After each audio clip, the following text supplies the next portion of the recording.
नमस्कार। रेलवे हमारी आपकी इस देश की लाइफलाइन कही जाती है।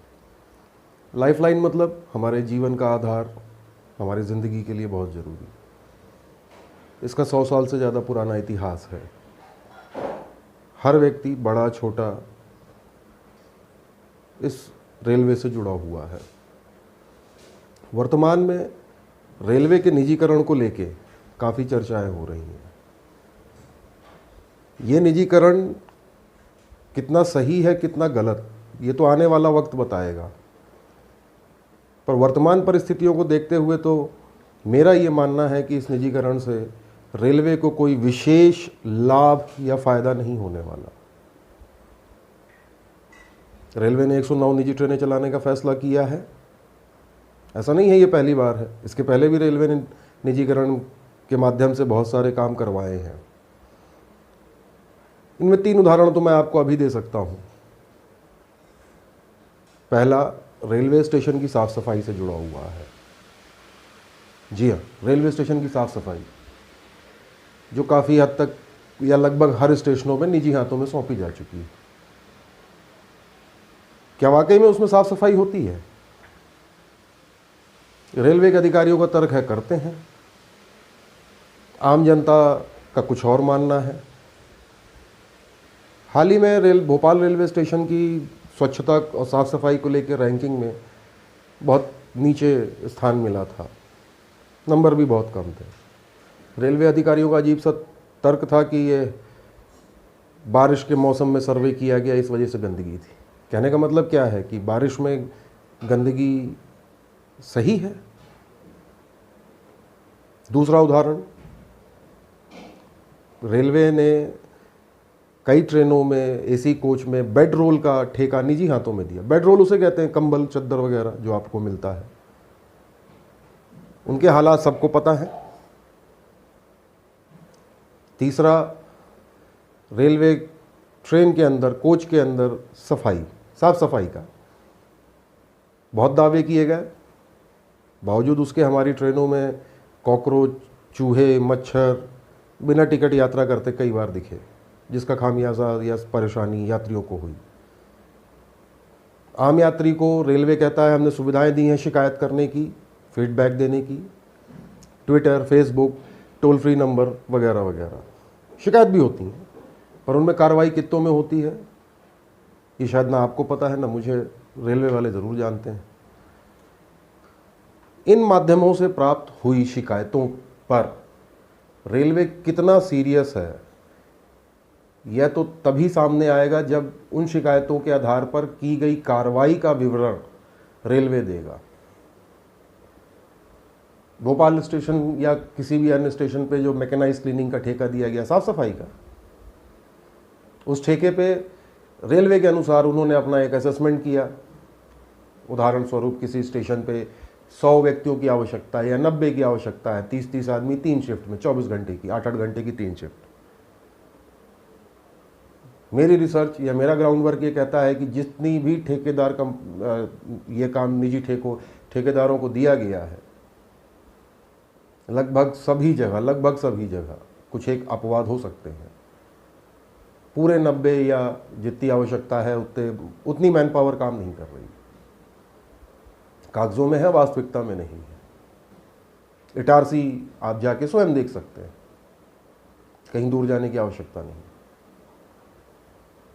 निजी ट्रेनें, ये तो बात हो गई 3 उदाहरण की जो हम पिछले करीब 5 सालों से देखते आए हैं। निजीकरण की बात पिछले 5 सालों में बहुत तेजी से सामने आई है और ऐसा हुआ भी है। कुछ समय पहले रेलवे ने दावा किया था कि हम रेलवे का निजीकरण नहीं कर रहे। इसको लेके अलग अलग बयान सोशल मीडिया और इन सब में भी आए, लोगों की प्रतिक्रियाएं भी आई। पर रेलवे का दावा ये सही है? मेरा मानना है बिल्कुल नहीं।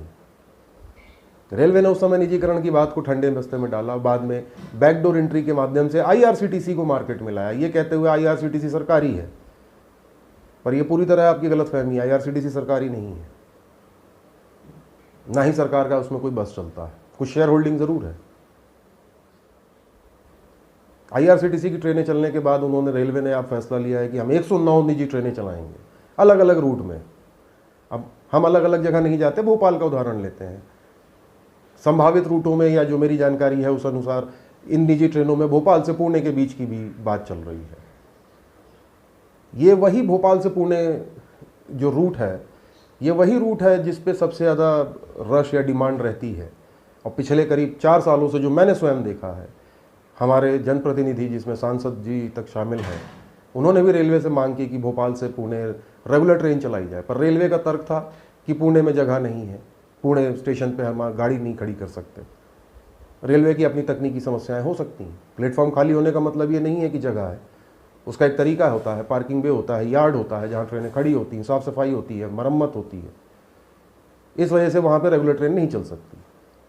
पर फिर भी यात्रियों की डिमांड को देखते हुए रेलवे ने विशेष ट्रेनें चलाने, गर्मियों में समर स्पेशल तक के नाम पे या विशेष ट्रेनों के नाम पे टेम्परेरी व्यवस्था कर रखी थी पिछले कुछ सालों से। अब उसी ट्रेन पे, उसी रूट पे एक नई निजी ट्रेन चलेगी। सवाल उठता है, इस निजी ट्रेन के लिए जगह कहाँ से आई? अब रेलवे के वो तर्क कहाँ गए? कहाँ खड़ी होंगी? ये निजी ट्रेनें जिस ट्रैक पे चलेंगी रेलवे में, वो रेलवे का ट्रैक रेलवे का है, जिसका ऑपरेटिंग, जिसका परिचालन, रख रखाव, सारा काम रेलवे करेगा। रेलवे के अधिकारियों का कहना है कि उन्होंने अपने तर्क लगाए हैं, उन्होंने अपने तर्क निकाले हैं, उन्होंने कैलकुलेट किया है, ये सारे खर्चे जोड़ के एक अमाउंट निकाला है, उसके ऊपर जो भी देगा हम उसको कह देंगे आप चला लो। पर इन निजी ट्रेनों से आपको बहुत नुकसान होगा। किसी का फ़ायदा हो ना हो, पर आपका नुकसान है। इनमें कोई भी रियायती दरों की टिकट नहीं मिलेगी। टिकटों की दर निजी ऑपरेटर अपने हिसाब से उसका निर्धारण कर पाएंगे। भोपाल से पुणे जाने वाली कई ट्रेनें हैं, कई लोग हैं, पर ऑप्शंस नहीं है। ले दे के कुछ बसें हैं, डायरेक्ट फ्लाइट रूट भी नहीं है, डिमांड ज़्यादा है। सवाल उठता है कि ये वही निजी ट्रेनें जिसका परिचालन रेलवे करेगा, उसके कर्मचारी करेंगे, जो पॉइंटमैन से लेके कंट्रोल तक में बैठे हैं, एक नहीं विभिन्न जो जोनों में, मंडलों में।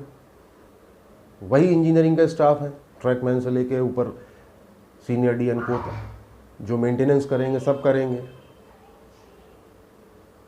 वही सिग्नल है जिसका मेंटेनेंस ऑपरेशन जो भी है वो एसएनटी शाखा करेगा रेलवे का। सवाल यह है कि रेलवे ने किन आधारों पे ये तय किया कि एक ट्रेन के चलने में इतना खर्च आता है, जबकि वहीं रेलवे का एक तर्क ये भी है कि नई ट्रेनें चलाने पे कि हमारे पास ट्रैक में कंजेशन ज़्यादा है, हम उन ट्रैकों पे गाड़ियाँ और नहीं चला सकते। स्वाभाविक सी बात है, इसके लिए तीसरी लाइनें, जहाँ पे 2 लाइन थी वहाँ तीसरी लाइनें लाई जा रही हैं। भोपाल से इटारसी सबको पता है, बीना पता है, तीसरी लाइन बनी है। ऐसे ही कई जगह पे जहाँ सिंगल ट्रैक थे वहाँ डबल किए गए, डबलिंग प्रोजेक्ट है, ट्रिपलिंग प्रोजेक्ट, तो अलग अलग प्रोजेक्ट्स हैं। ये निजी ट्रेनें समय पे चलेंगी ऐसा रेलवे का दावा है। समय पे नहीं चलेंगी तो शायद कुछ भुगतान या जुर्माना जो भी लगाया जाए वो तो समय बताएगा।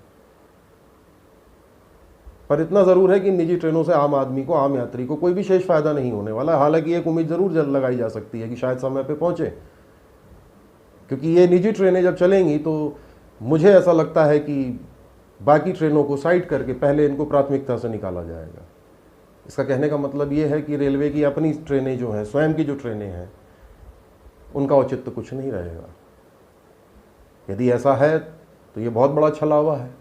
जब आपका वही स्टाफ, वही पटरियाँ, वही सिग्नल, वही ऑपरेटिंग कर्मचारी, अधिकारी मिलके प्राइवेट ट्रेन को समय पे चलाने का दावा कर सकते हैं, तो हमारी अपनी भारतीय रेलवे की जो अपनी ट्रेनें हैं उन पे उनका ये दावा उन ट्रेनों पे क्यों नहीं लागू होता? वो क्यों लेट होती हैं? इसका जवाब नहीं है। तकनीकी समस्याएं आती हैं, सब कहते हैं, लेकिन इसको कैसे सुधारेंगे इसका जवाब नहीं। रेलवे की पंक्चुअलिटी कहीं 90 है, कहीं 80 है। निजीकरण से फ़ायदा नहीं होने वाला। रेलवे का दावा रहता है कि वो अपनी ट्रेनों पे 30 से 40% सब्सिडी देते हैं, जैसे सीनियर सिटीज़न की सब्सिडी, या कहने का मतलब जितना खर्च रेलवे एक ट्रेन को चलाने में करती है उतना हम किराए से नहीं वसूलते। ठीक है, होना भी चाहिए, आम आदमी के लिए है। पर जैसा कि मैंने आपको 3 उदाहरण दिए, स्टेशन की सफाई, बेड रोल और ट्रेन के अंदर कोच की सफाई, ये कितनी कारगर साबित हुई या सिद्ध हुई ये तो आप ही जानते हैं। इनकी शिकायतें जितनी की गई उसमें कितनी कार्रवाई रेलवे ने की ये रेलवे अधिकारी जानते हैं। मेरा रिसर्च ये कहता है कि ट्विटर या इनके माध्यम से प्राप्त इन तीनों संबंधित शिकायतों पे रेलवे 90 से ज़्यादा % मामलों में सिर्फ एक वार्निंग लेटर ठेकेदार को जारी करके इतिश्री कर लेता है। क्या यही तरीका है? ऐसी बहुत सी चीज़ें हैं। ये निजी ट्रेन पे यदि भोपाल से पुणे का किराया यदि लगभग 2000 रुपये है तो निजी में हो सकता है 4000 हो।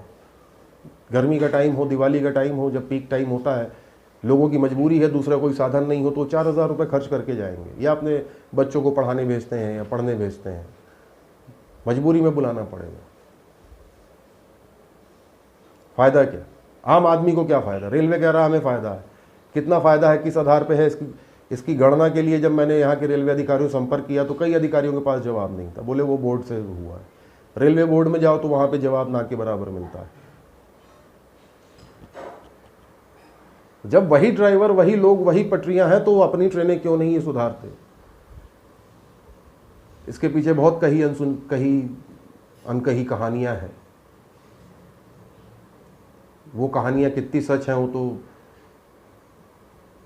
समय बताएगा, पर इतना ज़रूर है कि इस निजीकरण से किसी को फ़ायदा नहीं होगा। उदाहरण एक और दे देता हूँ लगे हाथों चलते चलते। हमारे भोपाल में Habibganj station world class station बनाने का दावा किया गया। शुरुआत में आपने पढ़ा होगा रेल मंत्री के ट्वीट में, रेल मंत्रालय में, सब में ये वर्ल्ड क्लास स्टेशन कहते थे। बाद में वर्ल्ड क्लास शब्द हटा दिया। वर्ल्ड क्लास शब्द हटाने के पीछे भी एक अलग थ्योरी है, क्योंकि वो पैरामीटर ये पूरा नहीं कर पा रहे थे। आज इसी हबीबगंज स्टेशन पे जो पार्किंग चार्जेस हैं वो 4 से 5 गुना बल्कि और ज़्यादा बढ़ गए। एक साधारण यात्री जो MST पास लेता था वो पार्किंग में महीने भर में 300 रुपये की पर्ची कटा लेता था, 3 या 400 की। अब वो सिस्टम बंद हो चुका है, 4 गुना महंगा हो चुका है। रेलवे से आप शिकायत करें तो रेलवे कहते हैं कि हमारे अंडर में अब ये नहीं रह गया। ये किसके अंडर में है? ठेकेदार के अंडर में, जो भी निजी कंपनी है। जब ये पूरी तरीके से ऑपरेशनल हो जाएगा तब तो भगवान ही मालिक होगा। वहाँ क्या मिलेगा, पानी की बोतल 15 की मिलेगी या 25 की, वो भगवान मालिक है, क्योंकि इसका निर्धारण निजी कंपनी करेगी। सुविधाएं मिलेंगी या नहीं वो समय बताएगा, लेकिन हमारी जेब से ही पैसा लेके, दुगना पैसा लेके आपने व्यवसायीकरण किया है।